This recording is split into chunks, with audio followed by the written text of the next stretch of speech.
So there's a brand new horror comedy in theaters this weekend called Renfield that stars Nicolas, Hoult, and Nicolas Cage as Dracula and Renfield. And yeah, I'm all in.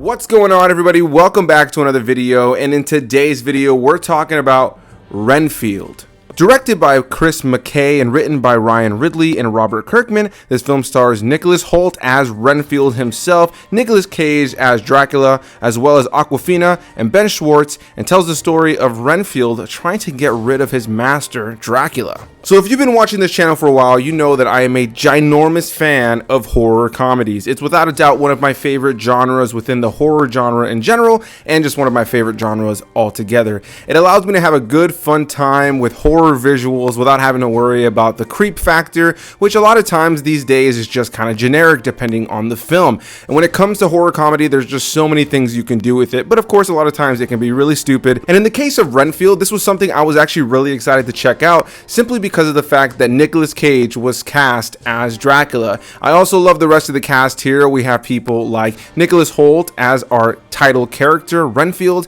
as well as characters played by Awkwafina and Ben Schwartz and many others. And when I first heard this was announced, I was all in, because if you guys have been watching this channel for a while, you know that I love Universal horror monsters and grew up watching tons of the classic films. I haven't covered nearly as many as I'd like to have already at this point, but I have actually covered the original 1931 Bela Lugosi starred film, and I completely love that movie. I've covered it here on the channel. It's currently the oldest film I've covered on the channel, and it was one of the many films that I watched many times as a kid, just completely falling in love with that black and white era of horror from back in the day with these iconic horror characters. And when I heard that they were going to be making this, I was definitely curious to see how it was going to turn out. And when I saw the trailer, it seemed very different than what I expected, but it was a good, fun time, and I was excited to see the movie. And finally, I can say that the movie, just like the trailer, is a good, fun time. This is not a film that I think is going to blow people's socks off when it comes to narrative structure or character development, but instead is a movie that just knows what it is and is just inviting you to have a good, silly time at the movies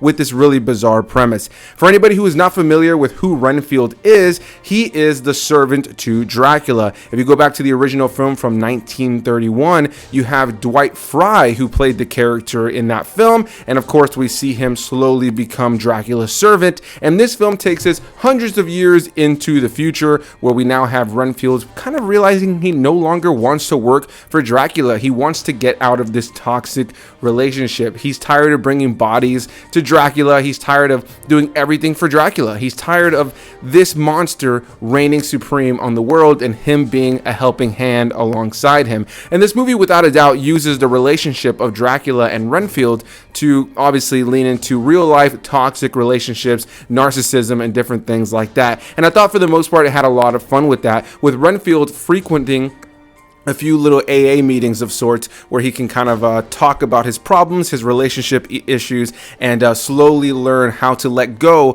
of his connection with Dracula and start to rebuild the strength within himself that he had given to Dracula. And overall, the premise is fun. It knows what it is. This is a silly movie that has big over-the-top horror visuals, some great lighting and cinematography, and some fun action, but ultimately is a story about getting out of a toxic relationship. And I think that using Dracula and Renfield for that comparison here, I thought was really, really interesting and unique. It definitely gave the film its own interesting identity, and for the most part, I'm happy to say that I actually really enjoyed this film. One of the biggest highlights, without a doubt, is Nicolas Cage as Dracula, who I thought was phenomenal in the role. You can definitely tell he was hamming it up. He was having fun with the character. He was having fun playing this iconic character. One of the things I love about this film is that it does actually pay homage to the original 1931 film starring Bela Lugosi as Dracula, actually having a couple of the sequences sequences from that original film reshot in the exact same format with the new actors that are in this film to kind of harken back and give us some backstory as to who these characters are.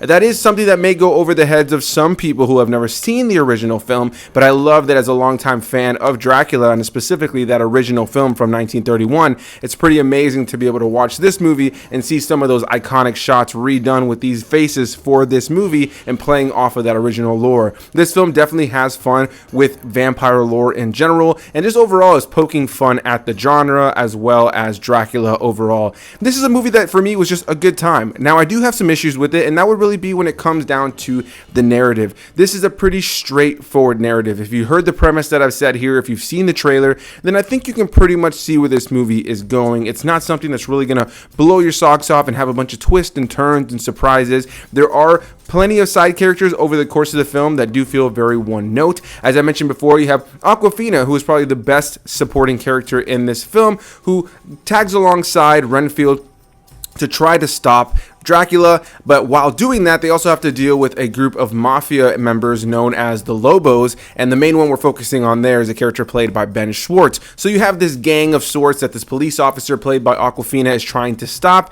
and so she teams up with Renfield to stop them as well as stopping Dracula, and that's the base premise of the film. And characters played by Ben Schwartz as well as some other random side characters that appear throughout the course of the film a lot of times are pretty one note. They're just kind of there. There's not a whole lot of development there for them. The real development as far as characters go is without a doubt definitely Renfield. All the other characters don't really feel like they go through an arc or learn a ton by the time we get to the end of the movie, and it is a pretty short film as it just clocks in at about an hour and a half, right over an hour and a half. It breezes by, it's very well paced, but by the time you get to the end of the movie, you do realize this movie probably could have used an extra 10 or 15 minutes, maybe even just to expand upon a couple of storylines and a couple of characters that definitely feel like they were wildly underutilized. But besides that, this is also a film that I felt did not overstay its welcome. It breezed by, it knew what it was. This is a popcorn film that just wants you to have a laugh with a really silly premise and some fun performances and a very bonkers movie. And for the most part, I think it definitely delivers on that. When it comes to the look of this film, I thought the cinematography was great. I love the lighting throughout the course of the film. A lot of really great aesthetics for sure that I think are going to look really nice on a 4K TV later down the line when you're watching it. As far as the action, there's a lot of good fun action here that utilizes a lot of great practical locations and practical fighting, as well as some great practical effects when it comes to gore and guts, some great costume design. Though one thing that I have to say is this film definitely has a very cartoony tone to it, so there is a big use of digital blood over the course of the film as well. That's definitely done to excess to definitely lean into the big over-the-top nature of this film. That may work for some and not work for others, but as a fan of horror comedies and films like this that just kind of lean into how ridiculous a premise is, I think for the most part it has fun with its gore and its action in this film, definitely making it a movie that has you react while you're watching it to these really absurd kills. And for the most part, as I mentioned, this was a good time for me. It's nothing that I think is going to be Academy Award winning by the time we get to the end of the year, but it was great to see Nicolas Hoult and Nicolas Cage in these roles. They definitely were having a lot of fun with it. I laughed throughout. There was some fun action and visuals, and by the time I got home, I can genuinely say it was a good time at the movies.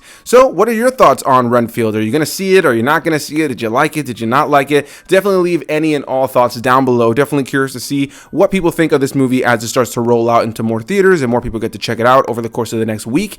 And yeah, as always, I just definitely want to hear what you guys have to say. So please hit that like button, comment your thoughts, subscribe for more videos, and I'll see you beautiful people in the next one. Bye-bye.